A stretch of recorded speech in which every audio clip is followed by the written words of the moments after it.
మానవాళిని అనైక్యతకు గురిచేసిన అనేక అంశాలలోని ఒక అంశం ఈ సృష్టికి కర్త ఉన్నాడా లేడా, దేవుడు ఉన్నాడా లేడా అన్నది ఒకటి. కొందరు దేవుడు ఉన్నాడు అని అంటే మరికొందరు దేవుడు లేడు అంటారు. ఈ వాదన ప్రాతిపదికపైనే జనాలు నాస్తికులుగా మరియు ఆస్తికులుగా విడిపోయారు. ఆస్తికులు దేవుడు ఉన్నాడు అని అంటే నాస్తికులు ఉంటే కనిపించాలి కదా అన్న లాజిక్ లేవదీస్తారు. ఇక ఈ నాస్తికులకు కౌంటర్ ఆన్సర్ ఇవ్వడానికి ఆస్తికులు విపరీతమైన వాదనలు స్టార్ట్ చేస్తారు. తిమ్మిని బమ్మిని చేసి, పందిని నందిని చేసి ఎలాగైనా సరే ఈ నాస్తికుల నోట దేవుడు ఉన్నాడు అని అనిపించాలని తెగ దేవులాడతారు.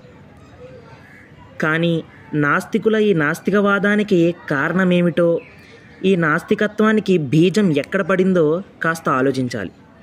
నిజానికి నాస్తికులంతా ఒకటి కాదు. నాస్తికులు రెండు రకాలు.